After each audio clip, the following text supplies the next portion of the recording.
Hello, everybody, and welcome to Hypotheticals and new intro, missed shots, and that's exactly what you expect to see here on Hypotheticals. Hi, my name is Jez. I am the voice of the Coburg Giants and basketball fanatic. Tom, my hot take machine friend, how are you going? Very well, mate. Very excited for today's episode. New intro, same shot. That's how I want to be remembered. But look, we've lit the hypotheticals beam. I'm ready to kick on. Well, before we get into our segments, I just want to shout out today. First of all, people that didn't know, you did the music for that. So that guitar solo, you absolutely face melting the audience with that one. Yep. I'd like to say one take. It wasn't. It was about 1,000. And I would say that, Giannis free throw attempts, that was what we were looking at, that volume of takes to try and get the final solo down. And thank you to Allegra, my sister, for doing the animation. Absolutely crushed that one. Well, Tom, we got to jump into our first segment here. We got to get a heat check on what's happening in the league. So it's time to jump into our first segment. Heat check.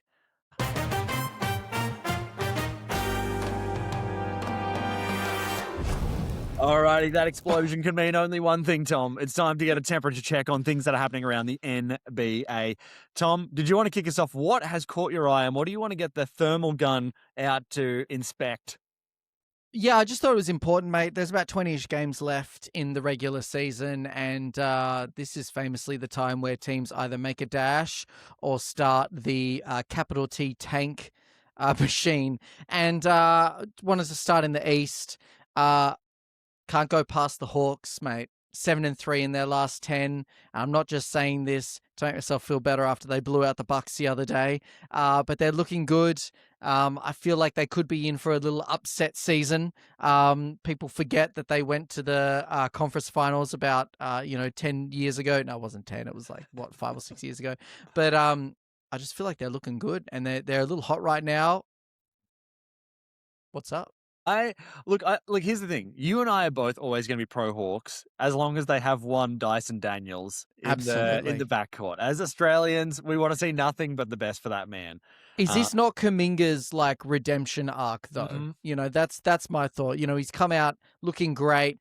Everyone's starting to hate on Steve Kerr for not putting him in the right system or whatever it is. Mate, that's what happens when you're the sixth option on a team that has someone called Steph Curry. But look, I just feel like he's looking great. CJ McCollum's been shooting good as well. I don't know. They could be the heel, the Achilles heel of the East, where people just kind of maybe underestimate them. Well, the only thing, how are you feeling about the Hawks as a team now that Trae Young is off them? How has that changed your opinion of them? I think it actually frees them up, to be honest with you. I think that Trae Young's got that kind of play style, heavily ball, usage dependent. Now they're able to maybe run some different actions, have some different looks, and they don't have to hide him on defense, a la Isaiah Thomas on the Celtics 10 years ago. You know what I mean? They can act. They won't get targeted on defense as much. And if Dyson Daniels can hit a three for once in his life, maybe they've got an outside chance. Sorry, mate, but it's facts. I also like that their coach, Quinn Snyder, I don't know if you've seen his glasses have been getting more bigger and more colorful by the game. By the end of the season, they're going to be almost night vision goggles. Yeah. Yeah. He's under contract with OPSM. Has to be. Has to be. Specsavers, he should have gone there. Well, let's stay with Specsavers there, and something that you and I probably could have been sponsored by Specsavers because we saw this coming a mile away with our long distance vision, but Lakers fans did not. Was one Deandre Ayton, or as I should be saying, the Deandre Hatin that's happening with the Lakers fans. I sent you a meme in the week. The Lakers fans have officially turned, and it's getting ugly. How are you feeling about what was perhaps the easiest layup of a take of the season? Finally, that prophecy finally fulfilling itself. The thing is, the Lakers every year need a scapegoat for why they suck. And, we don't need to find a reason because we know the truth. But they always need to find a player. It's been Russ. It's even been LeBron in previous years. The Lucas copped it last season or two. Obviously, DeAndre Ayton. I mean, goodness me. It's tough, though, when your starting center's putting up 0 points, 2 points. He's not even getting boards, not even getting assists. And you think, goodness me, man, you can at least get 10, 12 points, surely off Luka lobs. But, unsurprised. Although I can't believe I'm going into bat here for the Lakers, even a little bit. They are only 5th in the West, which you kind of take that as a Lakers fan.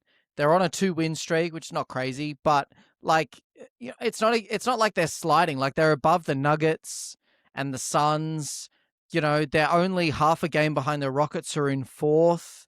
They're only 1 game behind the Wolves, who are in 3rd. Like, I feel like you kind of take that as Laker Nation. I can't believe that came out of my mouth. That's a pretty powerful way to think about it. To be honest, Tom, my thing with Ayton is that, did you see his thing that he didn't want to be compared to Clint Capella? He's like, I don't want to be such an L. I just and then don't want... everyone like coming into bat for Clint Capella all of a sudden. Yeah, like if you could be Clint Capella, this team would be so powerful. But it's like, it's incredible. Anyway, let's roll off the Lakers. We've done it. We hammered them every episode. We did it for the algorithm. We have to mention the Lakers. It's done. Let's move on. That heat is very low. Very low. Very low. I wanted to touch on, speaking of heat, the Miami Heat. Okay. 8-2 in their last games. They beat the Pistons yesterday at time of recording. They might actually hit the 6th seed. They're currently sitting at 7, but the Magic have been a little kind of hot and cold. So the Heat are on a 5-win streak, literally equal with the Magic. Like, they're 10 games behind the Raptors, who are in 5th. So, yeah, and the Heat are just like perennially like, you just trust Spo's going to cook something up in the postseason. So, good luck if you see them. So yeah, they're actually kind of, and I feel like the Heat do this every single year where they suck so hard, and then it gets to like the last 20 games of the season, you're like, oh, well, they're in the 6th seed or the 5th seed, and then somehow they make it the conference finals or whatever. So thoughts on that? I mean, so I haven't actually watched that much Heat, to be perfectly honest. So I'm kind of fascinated as to why this is happening. We're going to have to kind of get on it, but I am interested. Do you think that they just think like, well, we know a certain amount of teams are tanking, so we can catch them. They maybe they plan for this part of the season to be where they actually hit their stride, where they're like, let's make sure we knock off every tanking team, and then we catch all these like good teams on sort of like bad nights, or we try and do something to mess them up. And that's like, so for because maybe you're right. Like I've never noticed this pattern, but you're exactly right. It happens every year. Maybe they just plan for this part of the season. Yeah, I think we need to get our Heat correspondent in, and maybe we'll leave that for next episode for some deeper analysis. But yeah, it's just, they're like in the East. I don't think they've been first seed in a few seasons. Like, they haven't even been like that high up in the seeding, but they've just always kind of been hanging around. It's like when you watch a basketball game and it's like, wow, that team, they've been shooting lights out from 3, but they're only up by like 8 points. And you think, you guys are going to lose. That's what the Heat remind me of. Like, they're just hanging around, and whoever they're going to face could very well lose. Yeah. Well, Heat check on the Heat, very high. Speaking of a team that also has a high Heat, I was going to ask you this question, mate. Do you think that the Spurs have OKC'd OKC? I was literally just going to go to the Spurs next. Okay, great. So I just want to just set the table a little bit, and you can kind of add some more stuff here. So I was just going to say, like, what they've done, they've clued into the exact same thing that OKC has. Everyone can play defense. Let's get some, a big center. Let's really play through a stretch center. All these different options. They've got so many options on the floor. They've got good draft picks. They've got a lot of young talent that actually look ready for the finals. They look like what the OKC almost wants to be, and the only difference being that Wemby is a 1 of 1. Like, you can't recreate that. Yeah. I mean, we were on this so early. We've been on this all season. I think the thing that strikes me about the Spurs is, the two things that strike me about the Spurs, they're ahead of their timeline. I feel like everyone was sort of saying, like, give them another season or two. They need a kind of postseason disappointment and bounce back. They're still eligible for that. But, like, Wemby's still young. A lot of their guards, Stephon Castle's still young. They've got their rotational players. They've got a couple of vets, but even De'Aaron Fox is not like that old. But you're right. They're only 2.5 games behind OKC. They've got OKC's number. Like, everyone knows that. And they look so good. They look so good. And they're so well coached. And they've got so many picks. And Wemby's healthy for once. I mean, also he's like gone full like Shaolin monk mode. Like, I don't know if you've seen, like, people have been trying to play physical with him, like beat him out of the game, like bump him in some like cheeky dirty fouls, and he's just like full Zen mode, does not care. And it's like the league is officially on notice for the Spurs. Well, we'll get to the Spurs a little bit more later because we've got a refreshed segment coming up, and I wanted to compare a Milwaukee Bucks game to a Spurs game. I actually watched the first quarters right next to each other, and I wanted to give you some interesting different vibes going on with the two different teams. But Tom, I wanted to get one last heat check here from me at least, which is, do you think this is the most scandalous season in NBA history? Okay, I'm just going to lay out the case a little bit for you, and you can just tell me yes or no, okay? So let's start here, way before the season even begun, with the controversial Mavericks getting the number 1 draft pick, which I think everyone's tinfoil hat about whether that is a conspiracy or isn't, is certainly, if not on their head, in their hand and ready to be tipped on. Certainly on. We did a significant redacted segment on that, and as was on. Yeah. Let's jump into before the season even begins, we get the Clippers aspiration Kawhi story, which rolls right into the first week of the season where Chauncey Billups gets arrested by the FBI for gambling. This is the first week of this season. I forgot about that arrest. We start rolling through this. We get to Nico Harrison getting fired, where the team just something has to break. And it's Nico Harrison. We get KD's burner account again. We get Giannis signing with Kalshi after the deadline, which just kind of has weird feelings around the league. We have tanking getting so bad that it's getting to the fining stage. And the final part is we're only in March. We haven't even hit the playoffs. So I was just laying out the case. Is this one of the most controversial NBA seasons ever? This is just a lot of scandals going on. I think the only thing that would have made it more controversial is if Giannis got traded. Like, that was hanging so heavy over the league. And we just needed that big blockbuster trade, Lucas style trade. But you're totally spot on. I can't believe how many things happened so early on in the season.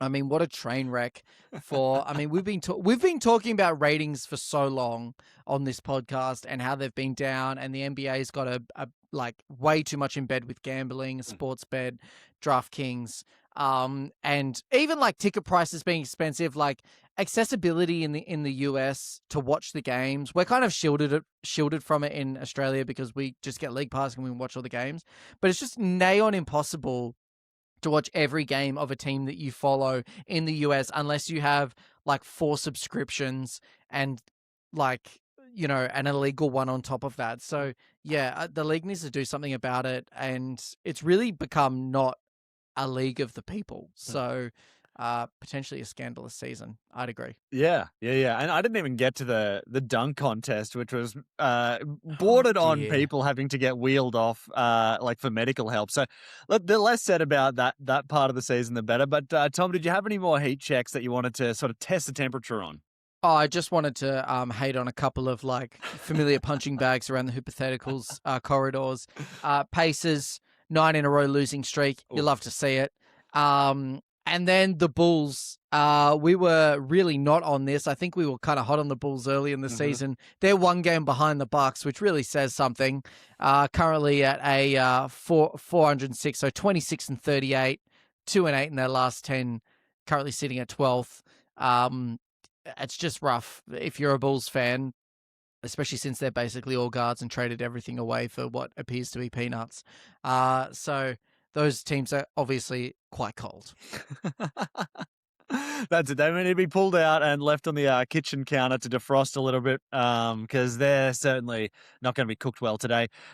Tom, I think with that said, let's get hot ourselves in our segment that's not unlike First Take. Let's jump into Worst Fake.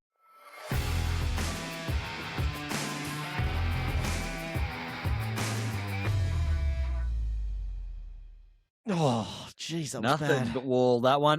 Tom, welcome to Worst Fake. This is exactly like First Take, except it's way more awesome because what we're going to do is instead of coming in prepared to argue about something that we really care about, we are going to have to improvise with all the passion of a First Take host or guest about a take we have no idea about. So, Tom, do you want to be red hot as an ESPN guest first, or do you want to dish me up a sizzling plate? Sub me in, coach. All right, dude. Well, this is one that I do feel like people can argue. I just don't see the argument. And I want you to tell us, Tom, you're the positive, the affirmative here, and you're going to tell us why the Cavs trading for James Harden this season is going to win them the chip. Mate, he's still operating at a high level. It's as simple as that. Do you know what wins games? Assists and points. Don't ask Nico Harrison what wins games. It's not defense. Say what you want about James Harden, but he was kind of wasting away in the Clippers. He's basically been teleported to, I would say, a team that's ready to win now. Darius Garland has been for like 4 years he's gonna improve in the postseason, or he's improving every year. Like he's almost making it, but he's never arrived for like 4 or 5 seasons. Throw in a busted like big toe or whatever the excuse was for him not playing. Availability is the best ability, man. And again, so what you want about James Harden? He hasn't been injured. He's been playing. So, they've got a space like the James Harden pick and roll is still kind of indefensible. I didn't even hate this for Cavs fans. Shout out to Brennan Abbey, my resident Cavs tragics. They're not convinced about the locker room vibes, but do you know what brings the best locker room vibes, Jez? Dubs. Wins. Like, I've never heard of a team that are kicking ass and taking names, but they have bad locker room vibes. Like, seriously. So if they're winning, and I'll just a quick little heat check as well. Yeah. On the Cavs, they were struggling at the start. Again, they were struggling at the start of the season. We were sort of saying like, hey, they were the first seed last year. Where are they at? They were sort of sitting that 7, 8, 9 position. They're currently at 4th, 6-4 in their last 10 games. Not crazy, but they're only 1.5 games behind the Knicks at 3rd. Like I was literally talking to a mate the other. Sorry, you really set me off on this, mate. Oh, that's good. I was talking to a mate the other day, and he was like, "Oh, who's in the East? Who's even like, they've got the Pistons, the Celtics. Oh, maybe the Knicks. Dude, the Cavs, like." They're due a deep run. Only, 1.5 games behind the Knicks. They're kind of just sitting cute in the 4th seed there. Like, I think that James Harden, this is his time. This is his time to go. Wow. Well, we'll see. I mean, look, I appreciate that take. And how do you feel about like their chances to make it out of the East? Like, to be for real. I mean, they'd have to play pretty good. The Knicks have kind of got their number, so there's that. Unfortunately for them, Jason Tatum's back at the Celtics, and they don't even need him. And then they've got to get through the Pistons, so who are super hungry for a deep run. The Cavs, I can see them going to the conference finals. Okay. I really can. And then I think I can see them maybe taking it to like 6 or 7 games. Okay. I'm going to be honest. Like and not to be disrespectful to your friends, like I don't know how much I see them going further in this year, only because they remind me of Bucks teams in the past. Oh, yeah. To be clear, they're cynical, by the way. Like, they're not convinced. There's something about this, and I don't know why, that feels a little Dame Giannis-y to me, where the locker room vibes, like, there's more. This team almost works better as a 2K team than on paper. An on-paper team. So, I don't know. Look, I'll watch a few more games and check in. There's who's that Buck? That Sam Merrill. Love him. Dude. Huge fan. But and he just always plays good against us. What is it with Bucks play? We're not even in the Bucks segment. We're not even. What is it with Bucks players always being cash against us? Yeah. There's a real anger there with a lot of former Bucks players that get traded. It's always 3-point shooters too. Mm-hmm. Like I've never seen a Bucks previous forward like give us work. Ugh. It's always a shooter, and we always leave him open. I need to settle down. Okay. All right. Annually in the East, there is an upset team in the postseason. We've got about 20 games left. And this is a team that's kind of been a little hot recently. They've been playing pretty good. They're kind of like the funnest team in the East at the moment. Okay. You know who I'm talking about. I do. And I want you to explain to me why the Hornets are going to be the annual, like, kind of playoff upset, like, dream team almost. Okay. So the Hornets, as a Bucks, I just want to preface this by saying, as a Bucks fan, it's horrible to see what's happening with the Hornets because they're playing so well, and it's keeping us in the 11 seed out of the play-in. So this has been hard for me to watch, but I've had to accept that they're actually really good. And the thing is, they have like activated a purer form of LaMelo. It's like this is usually LaMelo feels like a my player character who's out here just trying to get stats.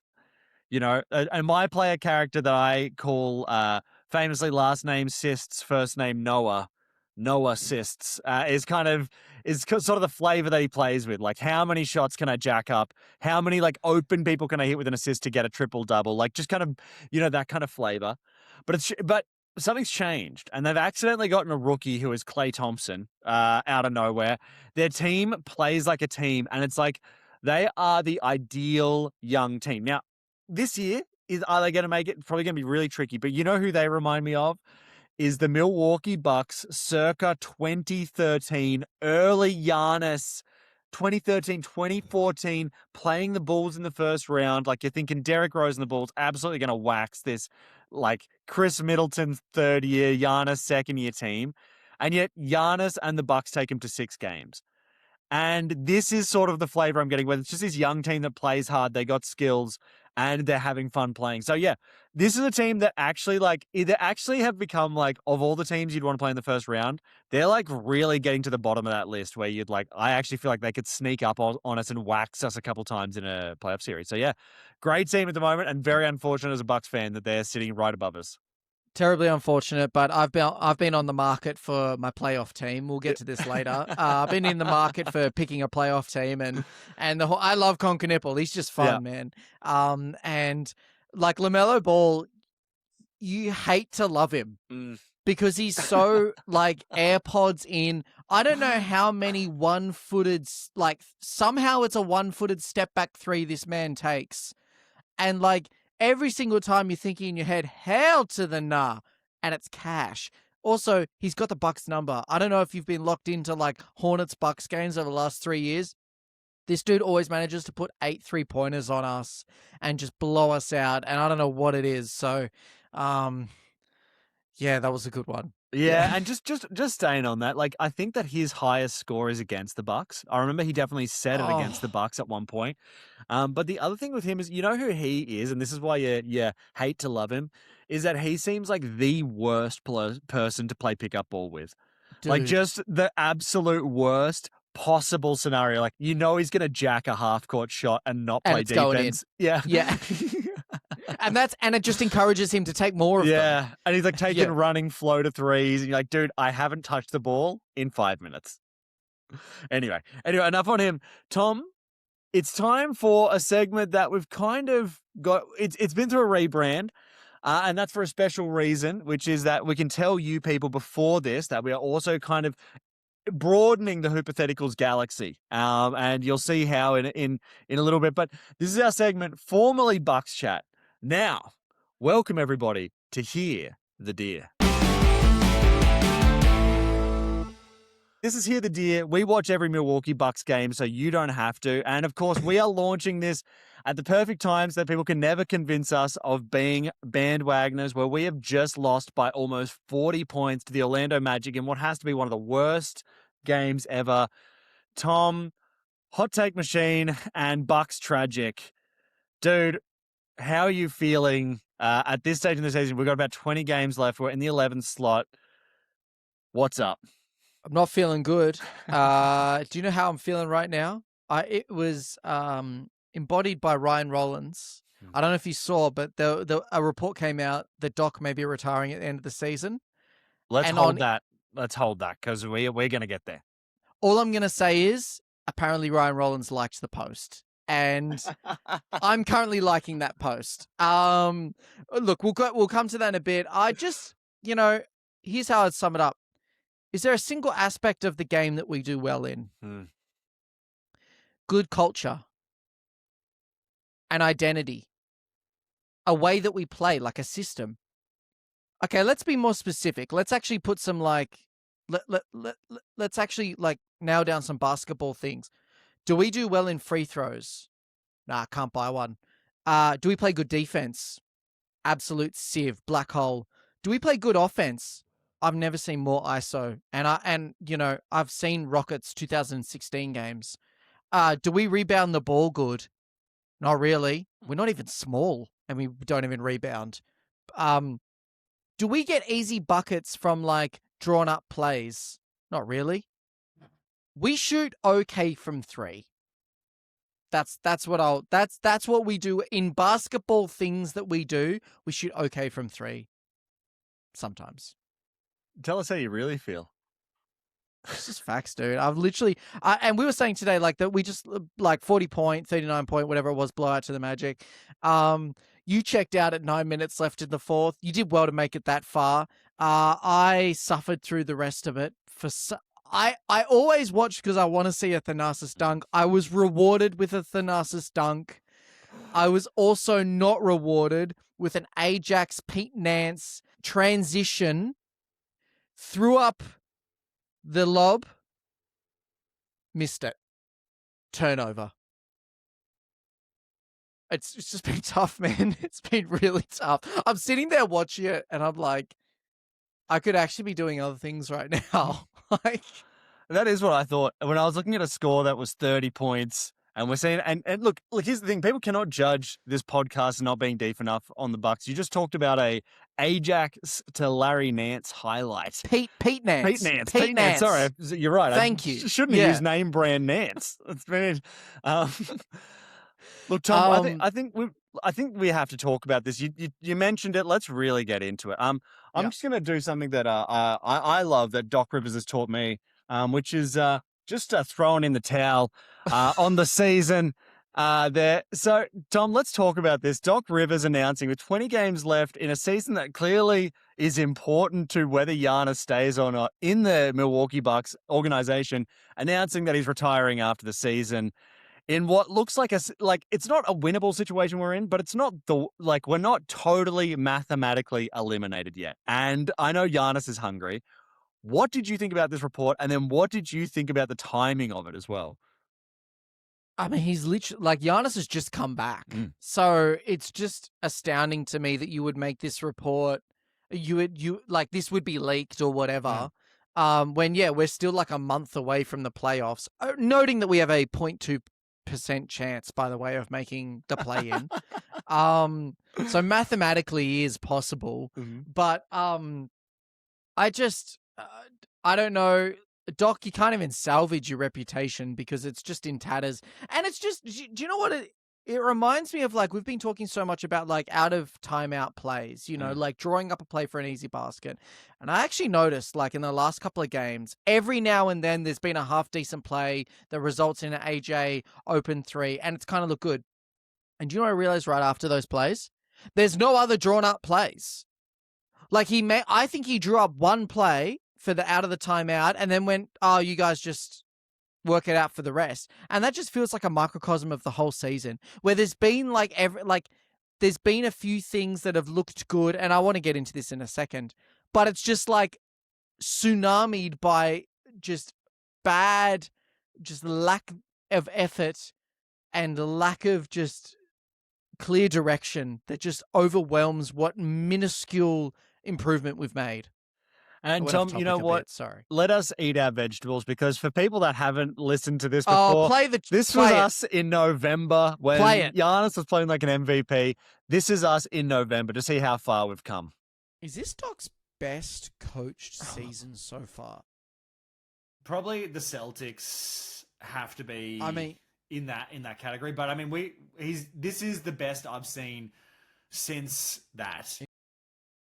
Look at how much I have aged. since that I clip look in so November. smug. I look so smug. Oh, what a absolute. Okay, Okay.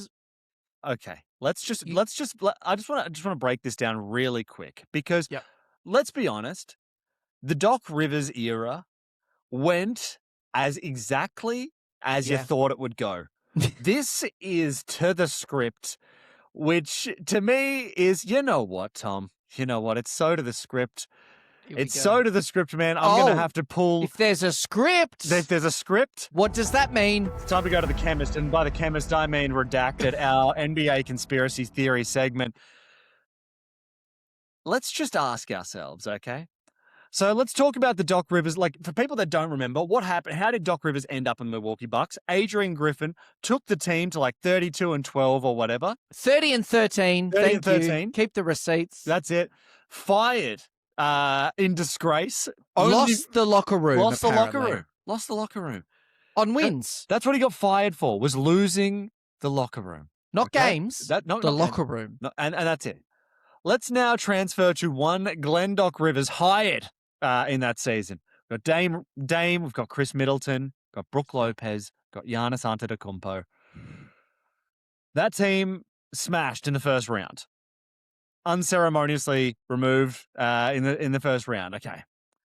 This is what has happened to Doc Rivers every single place he's gone. And you got to ask yourself, is the league trying to tear down teams using Doc Rivers? Is really the conspiracy I'm going to.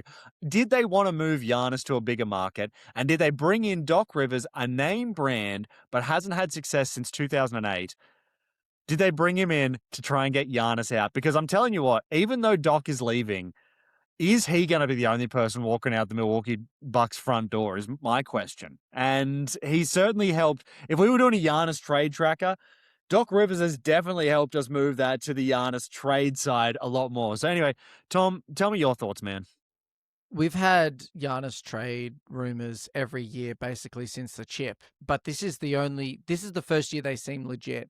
And look, I'm not even on the Adrian Griffin like bandwagon. Like, we were winning games only just that we should be winning with ease.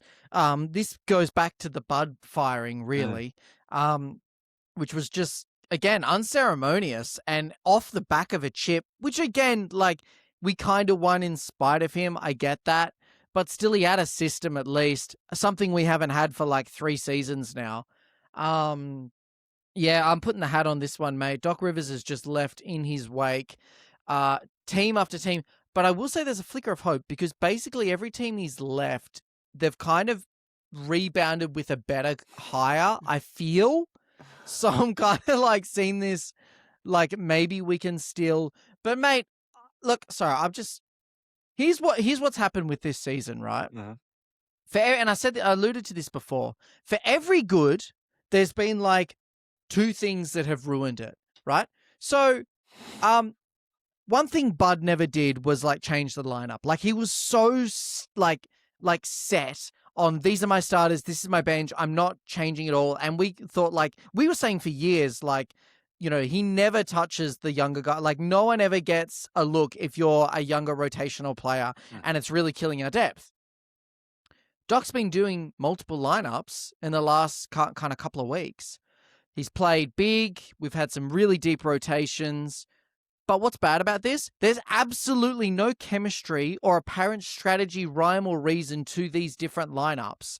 No specific plays drawn up for different players. We've got Paul Usman Jeng out on the perimeter, tween with 5 seconds left on the shot clock because he just got chucked the ball. Like, right, next one. Good. Giannis is back. Oh my goodness, how good is that? Our MVP is back. Bad. We look worse with him somehow. Like, it's like Doc doesn't know how to use him. Right. Good. Ryan Rollins, most improved candidate, has actually had a crazy good season. Bad. We're using him like he's prime Harden. Like, his usage is expecting him to play like a prime James Harden and expecting him to play like that with floaters, threes, off ball. Like, the dude's like 22. Good. AJ Green is a sniper from 3. Bad. He's perpetually out of. I've been on this for so long, man. He's perpetually out of position. They're playing him at small forward. He's useless if he doesn't hit threes, which obviously every shooter, like, goes through slumps. He has the worst whistle in the league. He's targeted on defense, and he never takes a 2. Like, I've seen that man with 2 seconds left on the shot clock kick it out for 3, and shot clock violations. Good. We signed Cam Thomas and Usman Jang. We got them on absolute steal. Usman Jang's basically our first-round pick that we haven't had in 8 years. Cam Thomas is the scoring, playmaking that we've needed, basically since Dame left? Yeah. And even before then, we've always had problems with it. Coming off the bench, I'm thinking back to kind of the George Hill years. Yeah, I was going to say George Hill, Pat Connaughton. Yeah, Pat Connaughton. Bad. Doc is determined to not play to either of those players' strengths, not draw them up plays, and force them to make... It's like he makes them look bad, man. Like, Cam Thomas, I get that he's not going to be a great assist machine, but the way that he is playing Cam Thomas, limited minutes, he's putting him on with, not great players, that don't give him many options or passing options. It makes him look worse than what he is. And again, Usman Jang, I mean, this man, he's not giving him any looks, that he's not coaching him at all. Look, okay, just to stay on this just quickly, the coaching has been all season. It has actually been bad. We were lucky at the start that Giannis was truly playing out of his mind. He was truly in a Shaq season where he was like, I'm just going to be Shaq and this team's just going to be carried by me. But even Giannis is his spirit's a little broken at the moment, so it's not Did quite... you see that technical foul against the Hawks throwing the ball? Oh, so I wanted to talk a little bit. Let's break down. So the other day, I wanted to kind of break down the Bucks, which have locker room chemistry that looks horrific. The vibes look so bad there. And a team that has excellent chemistry, which is the Spurs. The vibes in San Antonio are incredible. And I was like, they both are teams that are functionally not too dissimilar, right? They function around a large person, Giannis and Wemby, that acts as the hub. Giannis and Wemby are both sort of the first option for both their teams.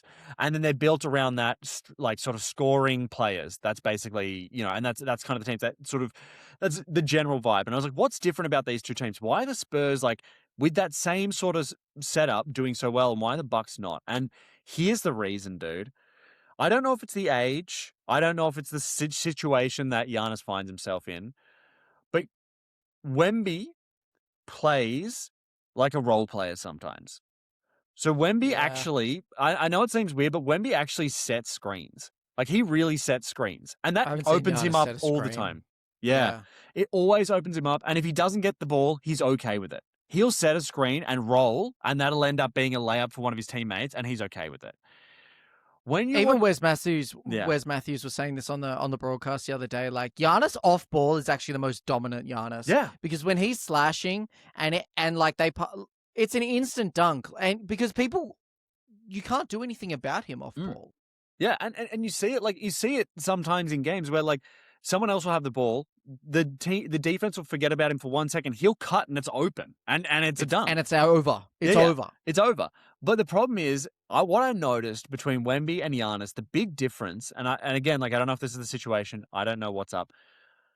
Giannis, if the shot clock gets to 12 seconds, he is furious if the ball hasn't ended up in his hands. He's everything that he's doing is looking to get the ball. That is not everything that Wemby is doing. And we were talking about Jericho Sims a little bit, who is, for people that haven't been locked onto the Bucks, the sort of backup center for the Bucks. And he never really looks for the ball. He's starting to look for it a little bit more now, but it's not natural to him. And I feel like if Giannis was 10% more Jericho Sims and Jericho Sims was 10% more Giannis, our team would be 40% better.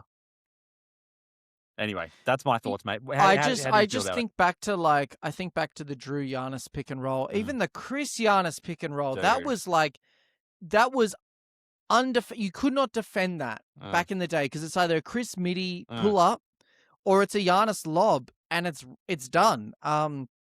We don't run, and KPJ has been injured, sure, but we don't run Giannis in the pick and roll. We just give the ball to Giannis, and.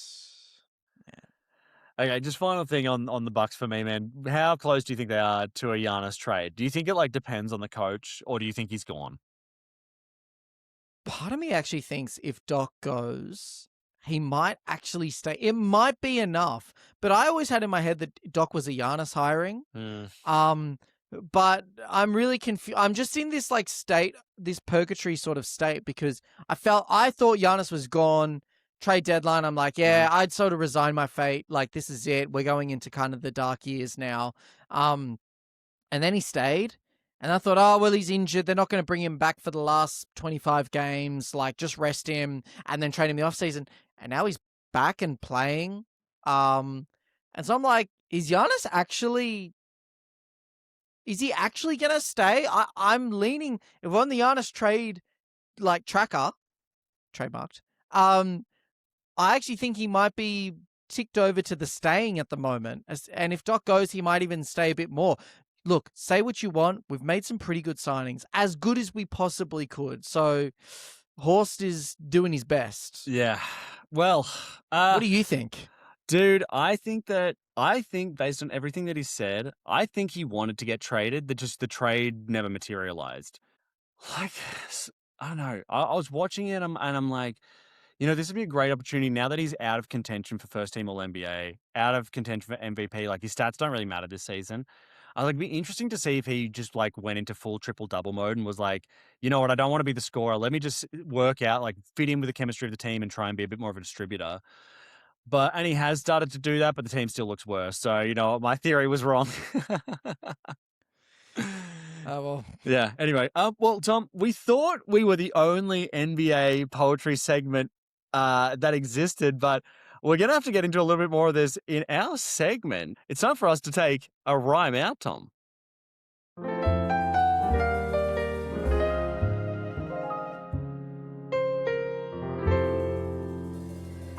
All right, everybody. Well, welcome to Rhyme Out. This is our NBA poetry segment, and it is going to have a Bucks-related one there for fans of Hear the Deer there. But, Thom, we have to mention something because you've come to this podcast with a startling discovery. Yeah, I wanted to make a shout out to the Rights to Ricky Sanchez podcast. I mean, this is deep cut that was brought to my attention, not respectfully, a deep cut. 76ers podcast that also featured what appeared to be kind of brief, sort of poetic interlude into one of their live events.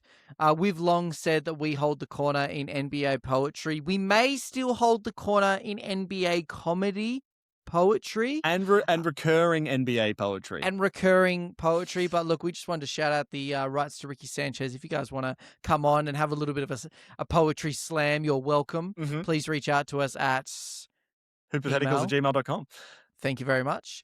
And yeah, we'd love to to collab with you. But look, I just on the back of the Bucks chat, I may self-nominate my yes to go first on this little rhyme out. This is called In Memoriam of the Bucks postseason. This feels like it's gonna be cathartic. Let's go. And sometimes you just need to get these feelings out. 10 years it's been of playoffs we've seen, but with about 20 games left, it's clear Doc is spent. We've had ups and downs, won a chip and exited in the first round. Every year I've had hope, but this year, nope. I'm not calling it early, it's just simple maths. For us to make play-in, it's a 0.2% chance. It's not much. So I'll remember the good times, Drew steals, Giannis blocks, Chris dimes, sweeping the Heat, and that net series we almost lost. No, that didn't rhyme. Bugger. It was all right. Even the Bledsoe years, George Hill, Pat C, and Tony Snell, Ersan and Brogdon, we had enough vibes to even sell. I'm still watching every game. Usman and Ryan are nice. You know I'm ride or die. It's Hear the Deer, Bucks in 6 till I die. Lovely. And I say that with a bit of a tear in my eye. Me too. Because I think it's 9 years technically, but basically a decade of making the playoffs. It looks like this will be the last, or the first one rather, that we haven't made in that amount of time. So RIP Bucks postseason since that fateful Yeah, it might have been that 15, 16. Oh no, I think there was a gap there. But yeah, it's been a while. It's been a while, and just the highlights of a Malcolm Brogdon, a Tony Snell, an Ersan Ilyasova really bringing back some golden days. But this is the thing, man. We went to the first seed with like Sterling Brown in rotation. You know what I mean? Like people forget that. And Eric Bledsoe, you know, who was kind of a third-rate sort of point guard even back then. Like, if we're being honest. And we just had, I'm thinking of the Robin Lopez years, you know, like we had Jeff Teague. Oh, there were vibes, man. Bring back some vibes. Yeah. Oh, mate. Well, great to bring some positive vibes to Milwaukee Bucks because it has been quite dire. And today especially felt like a very low moment in the Milwaukee Bucks where it genuinely felt like we were a tanking team that was just getting laid waste to by a middling team. And we've lost to the Wizards like twice this year, so that's saying something. Yeah. All right. Well, I've gone for a shorter poem here, Tom. Not Bucks related. This one is just something I've noticed and I feel like isn't really getting addressed enough. Very specific about one player. It's just kind of 2 stanzas here, so thank you very much. Chet Holmgren, Abraham Slinkin, facial hair so Amish, it'll leave you thinking. Does this guy know that a mustache he can grow? And that would be so people knows he knows about electrical flow. He's just got an uncommon beard and it feels very Amish. And I feel like no one's even sort of addressing it. Like I've never really seen it outside of the Amish community. Just kind of wanted to get a bit of an update on where that's come from. Who's I don't know if Locked on Thunder podcast, if that even exists. I don't know if they've done a little survey on the facial hair of Chet or really the rest of the team. I know SGA's got some questionable sort of patches almost. Not known for a strong facial hair, that team. Probably low. If I was to heat check their facial hair, first team worst facial hair. That's an old segment.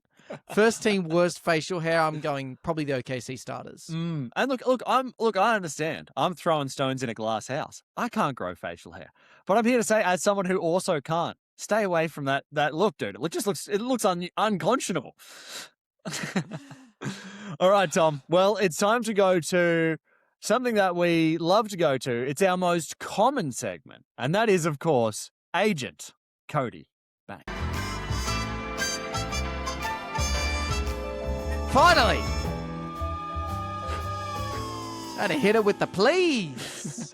And welcome to Agent Cody Bank. For people that are not watching that, we'll probably delete the video on that one. But for those that were watching the video, I wish we had an instant replay, man. I wish we had instant replay. I would have used it right there. I highly recommend go checking that video on Spotify or YouTube to watch Tom absolutely cash a 3 and then absolutely airball with the worst of them, another one over the shoulder. But Tom, welcome to Agent Cody Bank. This is where you're going to get 45 seconds to represent someone in the NBA. And Tom, I think since I feel like you've been going first this time, so let's keep you there today. All right. I'm going to get you to represent this person. Look, talked a lot about him in this podcast, but I think it's important that you represent him.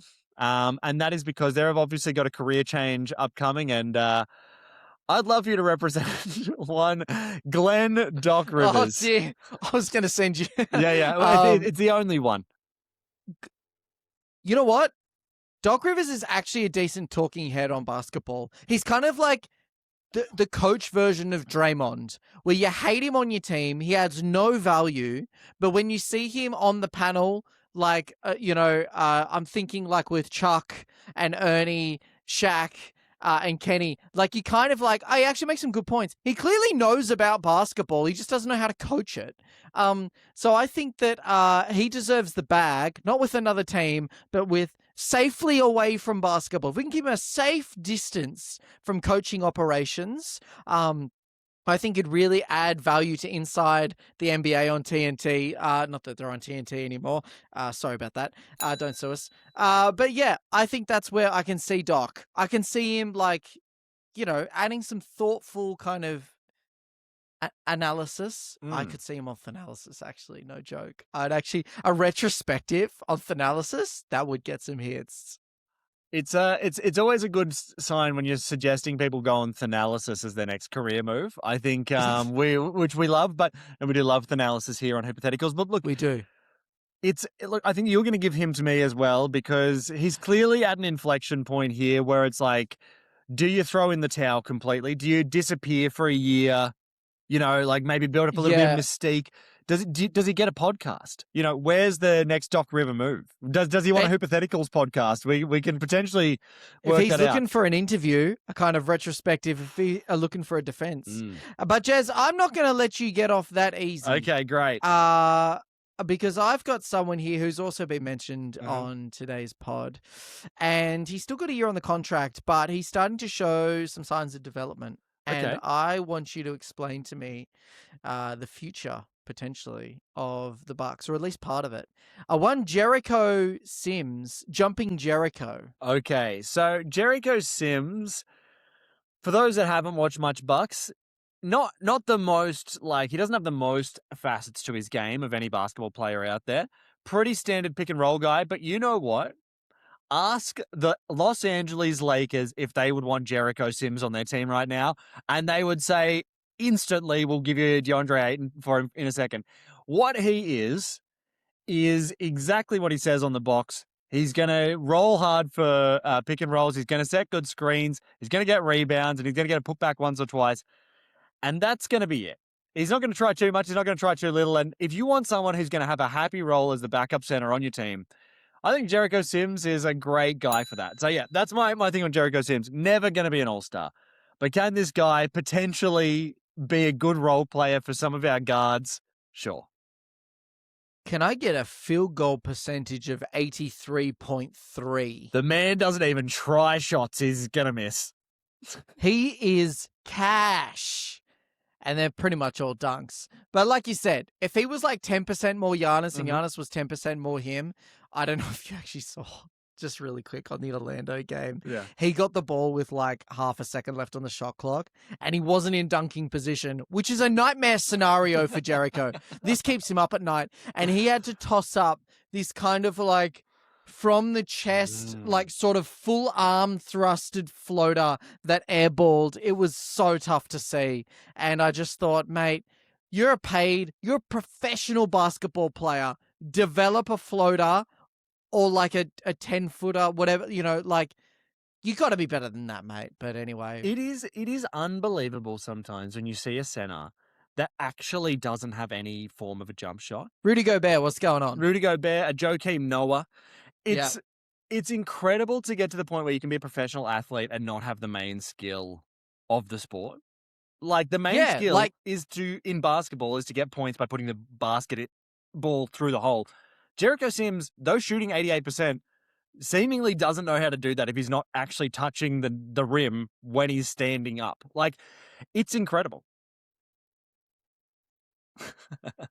It's just reality. That's it. Tom, did you have anything you wanted to leave our listeners with, viewers with, before we head off? We will continue to watch every single Bucks game so that you don't have to, and hopefully you will want to one day in the future. I don't know when that is. But until then, I'm just going to have to leave you. Well, before you hit that one, Tom, I was going to say, we will also be, if you want to be hearing about what's going to be affecting the Giannis trade situation, we are so locked in. I'm listening to Thanalysis. I'm getting subtle details from Thanasis' podcast about that. Yeah. So if you want to listen, stay here, stay locked in. But yeah, Tom, I think I agree with you. There's only one thing to say. Finn.